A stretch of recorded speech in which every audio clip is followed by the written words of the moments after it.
기록하려고 하다가 곧 들으니 하늘에서 소리가 나 말하기를 일곱 의뢰가 말한 것을 인봉하고 기록하지 말라 하더라.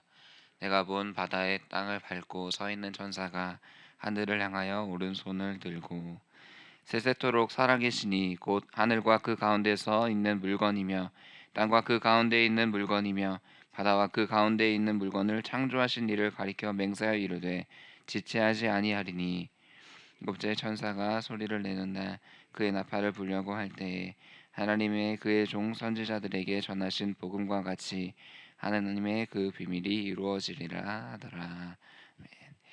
요한계시록 10장 1절에서 11절은 작은 두루마리를 먹는 요한의 환상을 보게 됩니다. 하나님의 심판 가운데 선지자에게 주시는 사명이 담겨 있는 구조입니다. 이 본문은 요한계시록의 전체 구조에서 중간에 삽입되어 있다라고 여깁니다.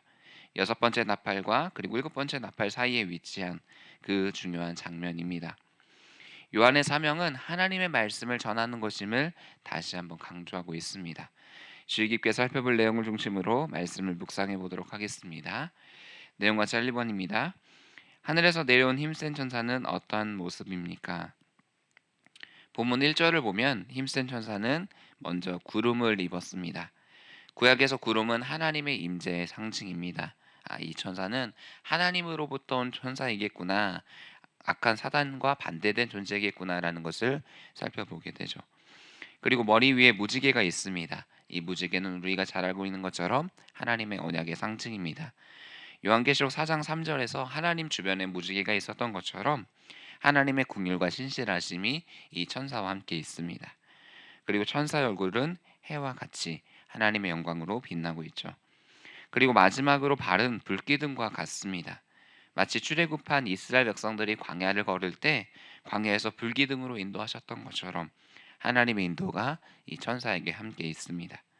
정리해 보면 이 힘센 천사는 하나님의 메시지를 전할 하늘의 권세를 지닌 천사인 것을 우리는 기억하면 됩니다. 하나님께서 이 천사를 통해 하실 말씀이 있겠구나라는 것을 살펴보게 됩니다. 내용 관찰 2번입니다. 천사가 요한에게 지시한 내용은 무엇이며 요한은 이에 어떻게 반응합니까? 천사는 작은 두루마리를 요한에게 달라라고 이야기합니다.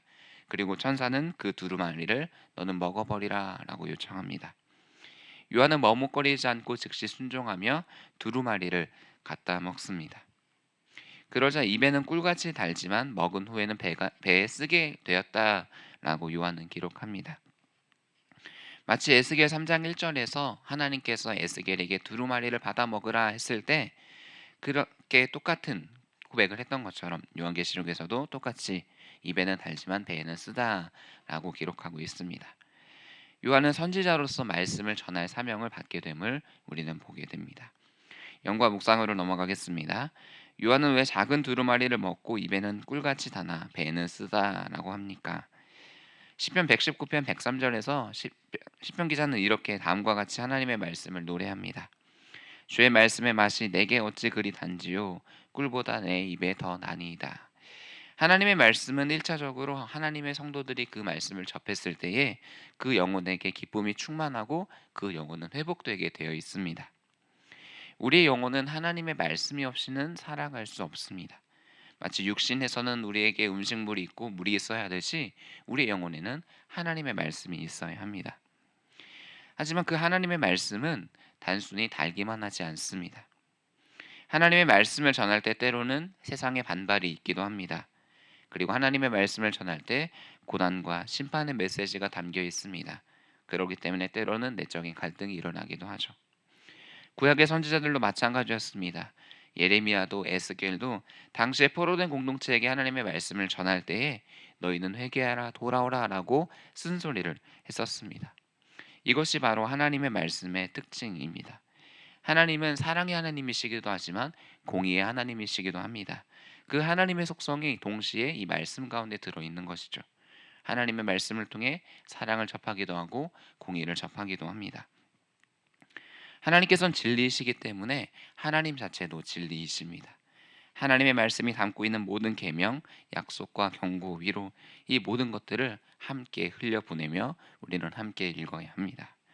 느낀 점입니다. 고되고 쓰디쓴 길이라고 할지라도 주님의 신실하심을 믿고 담대히 복음을 증거하라는 말씀을 보며 무엇을 느낍니까? 우리는 이 하나님의 말씀을 우리가 취할 뿐만 아니라 힘써 전할 사명이 있습니다. 복음을 증거하는 것은 고되고 쓴 길입니다. 하나님의 사명자는 메시지를 전하며 그 메시지를 따라 자신은 살아가야 합니다. 이 당시를 살아갔던 그 사람들은 이 누구보다 하나님의 말씀을 따라 살아가는 것이 힘들었던 사람들입니다. 황제의 핍박이 있었습니다. 그리고 황제의 핍박 가운데 특별히 황제는 모든 자신의 잘못을 그리스도인들에게 다 뒤집어 씌웠습니다. 그래서 이 사회 속에서 살아갈 수 없는 사람들로 만들어 버렸죠. 그러다 보니 얼마나 힘들었겠습니까? 이래도 하나님의 말씀을 전해야 될까라는 내적인 갈등이 있었을 것입니다.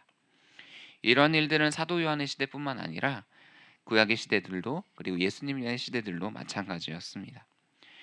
우리가 살아가는 일상 속에서 이 예수 그리스도를 믿음으로 직접적인 박해는 받지 않습니다. 하지만 사단은 점점 진리를 흐릿하게 만들고 있습니다. 많은 사람들은 진리를 따르지 않을 뿐만 아니라 도리어 그 진리와 반대되는 것들, 하나님의 말씀과 반대되는 것들이 옳다라고 여기며 많은 무리를 지어서 합당화시키고 있습니다.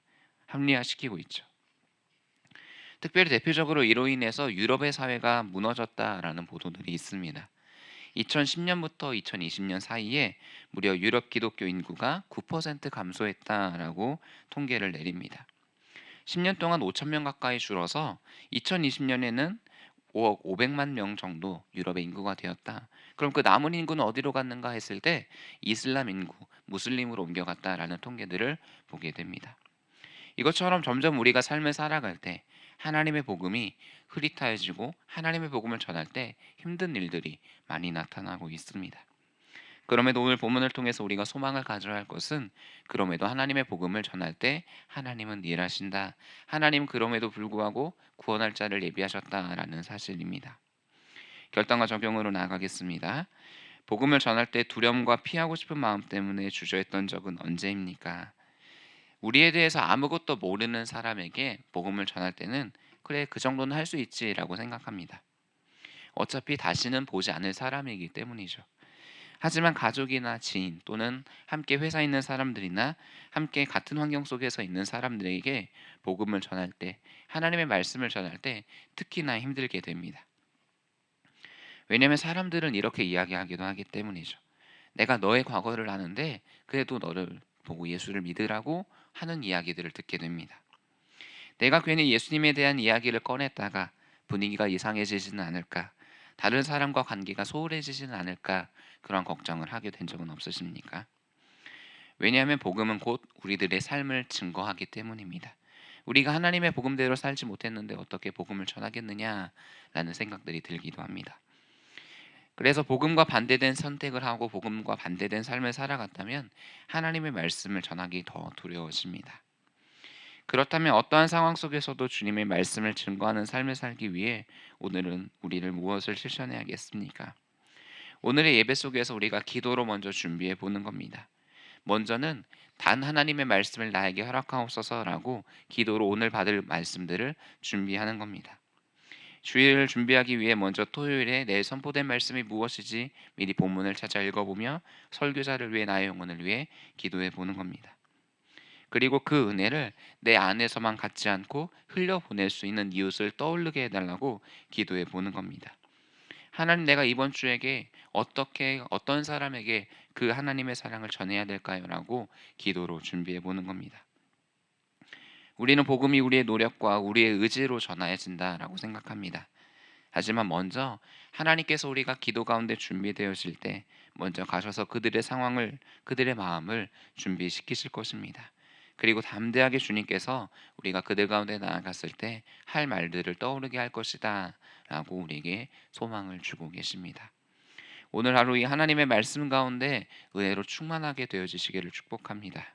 그리고 이 하나님의 은혜가 우리 이웃에게, 우리 주변에 곳곳에게 흘러갈 수 있기를 간절히 기도합니다.